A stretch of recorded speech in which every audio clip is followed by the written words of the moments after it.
बिस्मिल्लाहिर्रहमानिर्रहीम। Dear students, मैं हूँ गुलाम रसूल। उम्मीद करता हूँ आप सब खैरियत से होंगे। डियर स्टूडेंट्स, आज हमारा फर्स्ट ईयर का लेक्चर है हिस्सा नज़्म। इकबाल की नामी नज़्म पे हम बात करने के लिए जा रहे हैं जिसका उन्वान है पैगाम। तो डियर स्टूडेंट्स, पैगाम के आज हम हिस्सा अव्वल पे मीन्स एक पहले शेर पे जस्ट हम बात करेंगे। तो देखिए, अब सबसे पहले मुख्तसर तारफ़ ये नज़्म कब लिखी गई। ये पैगाम इकबाल की कोई अलहदा से लिखी हुई नज़्म नहीं है। ये शम्मा शायर इकबाल की जो एक तवील नज़्म जो 1912 में लिखी गई, जिस वक्त मुसलमान ज़वाल का शिकार हो रहे थे, ये उसी दौर की मतलब कि नज़्म लिखी गई। उस शम्मा शायर जो नज़्म है उसमें से ये चंद पार्ट लेके जिसको पैगाम का नाम दे दिया गया है। और ये तमाम का तमाम जो मजमूआ है ये इकबाल की जो बांगे दारा है उसमें से लिया गया है। तो देखिए डियर स्टूडेंट्स, इसमें इकबाल मुसलमानों को एक पैगाम देना चाह रहे हैं। क्या मुसलमानों को पैगाम दे रहे हैं?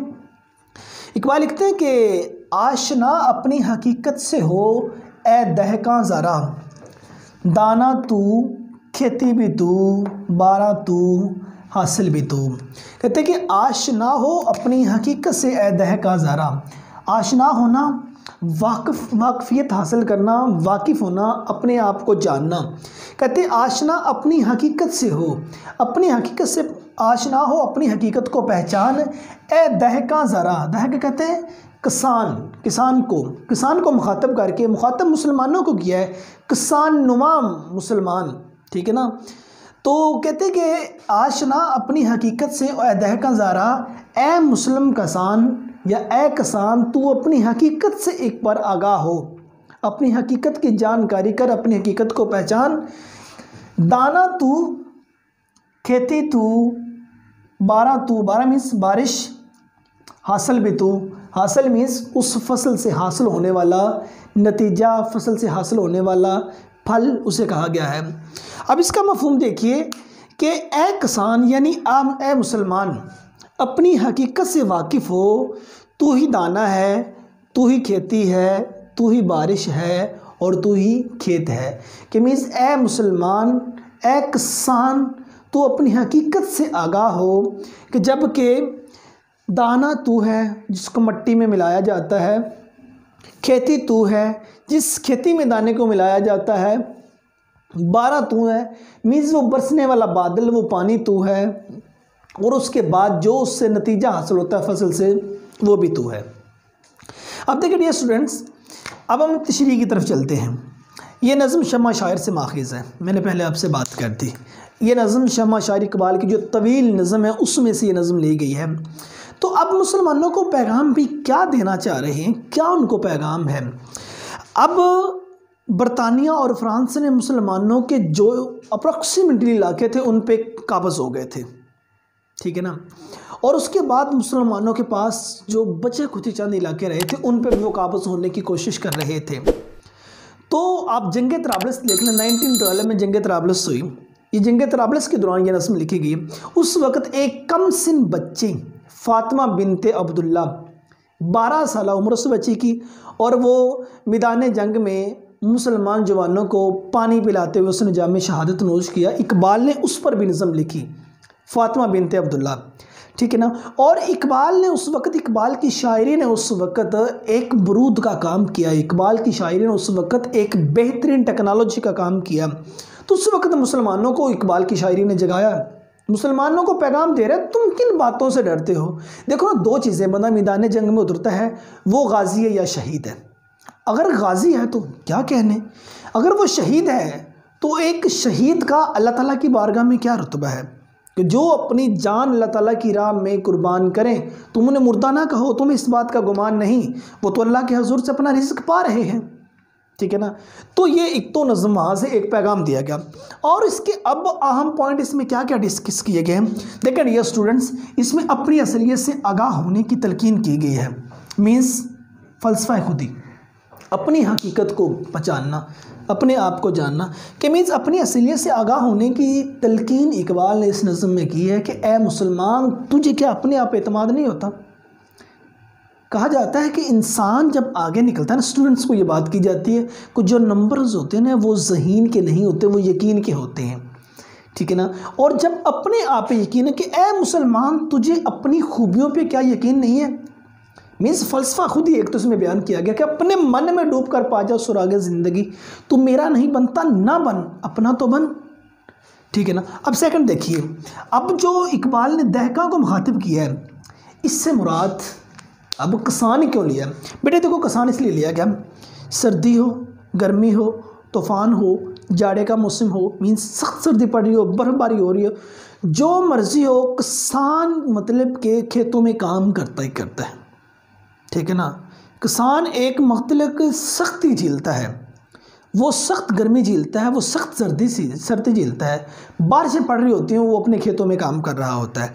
ठीक है ना। इसलिए मुखातिब कि तू भी एक नडर है, तू भी एक नौजवान है। ठीक है। अब किसान से मुराद मेहनत से हलाल रोज़ी कमाने वाला इस्तिआरा है। ठीक है ना, कि ऐ मुसलमान तू किसान इसलिए तुझे कहा गया है। अब इसमें देखो, किसान की ज़िंदगी के ज़रूरी लवाज़मात क्या होते हैं? जब हम खेत फसल में कोई चीज़ बोते हैं, ज़रूरी लवाज़मात क्या है? वो दाना है, खेती है, पानी है, और उसके बाद एंड पे हासिल होने वाला नतीजा है, फसल है। अब देखिए, दाने से मुराद क्या है? इकबाल ने जो मुराद लिया, वो बीज मोमन के दिल में रखा हुआ है, निगाहे मर्दे मोमन। कोई अंदाज़ा कर सकता है उनके ज़ोरे बाजू का? निगाहे मर्दे मोमन से बदल जाती हैं तकदीरें। कि मीन्स तू देख, दाने से मुराद हुए दाना, तू वो मोमन के दिल के अंदर जो चीज़ होती है वो असल तू है। और मोमन तो जिस तरफ निगाह कर दे उस तरफ क्या कहने। ठीक है। सेकंड नंबर, खेती कहा गया। अब खेती से मुराद ये कायनात है। कहते कि मोमन तू है, और फिर इस ये खेती, ये कायनात, वो भी तू है, पूरी की पूरी दुनिया है, इब्ने आदम तू है, मुसलमान तू है, किसान तू है। उसके बाद 12 मीन्स जो असरात होते हैं वो पॉजिटिव हैं, वो नेगेटिव, वो सब वो भी तू है। ठीक है। और उसके बाद उस फसल से हासिल होने वाला जो फल है, समर है, मीन्स अंजाम नतीजा, वो भी तू है। अब देखो ना, एक तो से मोमन कहा गया, मोमन के दिल में पैदा होने वाला वो बीज जो मोमन के दिल में पैदा होता है, वो अच्छाई का बीज हो सकता है, वो बुराई का बीज हो सकता है। ठीक है ना। वो एक ऐसा बीज हो सकता है, वो एक ऐसी निगाह हो सकती है जिसकी तरफ पड़े और उसका नसीब चेंज करके रखते। वो कायनात भी तू है, वो असरात भी तू है, और आखिर उनका अंजाम भी तू है। और नेक्स्ट बात जो की कि देखिए, कायनात की इंसान के लिए तख्लीक, अगर इस कायनात को तख्लीक किया गया है तो हज़रत इंसान के लिए किया गया है। देखिए, अल्लाह ताला ने फरमाया, ए नबी सल्लल्लाहु अलैहि वसल्लम, अगर हमने आपको पैदा ना फरमाना होता तो हम ये जहान ही ना बनाते। और ये जहान बनाया गया हज़रत इंसान के लिए बनाया गया। ठीक है ना। प्यारे आका सल्लल्लाहु अलैहि वसल्लम के लिए बनाया गया, और प्यारे आका की खातिर इस उम्मत को पैदा किया गया। तो ये जहान जब इंसान के लिए बनाया गया है तो फिर सब कुछ इंसान है कि नहीं है? इंसान को इकबाल यही पैगाम देना चाह रहे हैं, यही वो बताना चाह रहे हैं। अब इंसान थोड़ा सा इन होकर देखिए, ये नज़्म टोटली फ़लसफ़ा खुद ही पर है, अपने मन में डूबने पर है, अपने आप को पहचानने पर है। और जब इंसान अपने आप को पहचान लेता है ना, जब इंसान अपने मन में उतर जाता है ना, तो दिन दुनिया की कोई ताकत भी इंसान को आगे बढ़ने से नहीं रोक सकती। अब क्या वजूहात हैं, किस वजह से हमने ये चीज़ हासिल नहीं की, क्या वजह हमने अपना मुकाम हासिल नहीं किया, क्या वजह हम पीछे क्यों रह गए? उसके चंद असबाब देखिए। हम नाम के मुस्लिम रह गए, हम काम के मुस्लिम नहीं रह गए। हम जिस नाम के मुस्लिम हैं, हम काम के मुस्लिम नहीं रहे। इस वक्त इस पूरी की पूरी दुनिया में देख लें आप, सिंपल आप अपने इलाके की जिस एरिया में, जिस टाउन में, जिस सोसाइटी में आप रह रहे, आप जस्ट उसकी बात कर लें। कौन सी चीज़ें हैं जो मतलब कि जहाँ एक मुसलमान होने का हम दावा कर सकते हैं? बड़ी चीज़ों में हम मार्केट में एक हज़रत इंसान के इस्तेमाल के लिए जो चीज़ें हम बेचते हैं, हम उनमें मिलावट कर रहे हैं। ठीक है ना। वो तमाम चीज़ें देख लें जिसमें मुसलमान कहलाने के हकदार नहीं, नाम के जस्ट मुसलमान हम रह गए। उसके बाद हमने अपने इस्लाफ की खूबियों को उगरा दिया, भुला दिया। ठीक है ना। ठीक है। इकबाल ने इसी बात पे कहा था, तुझे आबाद से अपनी निस्बत हो नहीं सकती, तू गुफ्तार वो किरदार, तू साबत वो सैयारा। वो इल्म के मोती किताबें अपने आबा की, जो देखे उनको यूरोप में तो दिल होता है सिपारा। कि मीन्स हमारे असलाफ ने, हमारे आबाओ अजदाद ने हमें जो कुछ दिया था, हम उसको भूल गए, हमने उनकी कदर नहीं की। ठीक है। और उसके बाद देखिए, बाअमल क़यादत का फुकदान। ठीक है ना। अब एक लीडर भी तो वैसा नहीं ना आ रहा जो लीड करे। अब लीडर को देख के मतलब कि जो उसके पैरोकार हैं वो संभलते हैं ना, और उसके बाद आपस में इंतशार और निफाक के शिकार। ठीक है ना। हम आपस में एक दूसरे को मतलब खींचने पे लगे हुए हैं। ठीक है ना। हम आपस में लगे हुए हैं, कोई किसी को क्या कहेंगे। हमारे यहाँ फ़िरका परस्ती की जंग चल रही है, हमारे यहाँ आप देखिए सियासत की जंग चल रही है, हमारे यहाँ मतलब कि एक ऐसी ऐसी जंगें चल रही हैं जिसके बारे में कोई अच्छा जंग तो अपने नफ्स से करनी चाहिए थी। तो इन वजूहात की बिना पर हम पीछे रह गए। तो इकबाल का आप पैगाम देखें, इकबाल इसी बात पे पीड़ते हैं, कहते हैं कि तू अपनी हकीकत को तो पहचान, ए किसान यानी ए मुसलमान, तू अपनी हकीकत को पहचान, तू अपने अंदर इन होके देख तो सही। और भाई वो खेत जिसके अंदर दाना बोया जाए, जो दाना बोया जाता है ना, जिसने एक तनावर दरख्त बनना है या जिससे शाखें निकलनी है, वो तू है। और जिस खेत में बोया जाता है वो खेत भी तू है। कि मीन्स तू मर्द मोमिन है, कायनात तेरे अंदर है, असरात तेरे अंदर हैं, अंजाम तेरे अंदर है, वो सब कुछ तू है।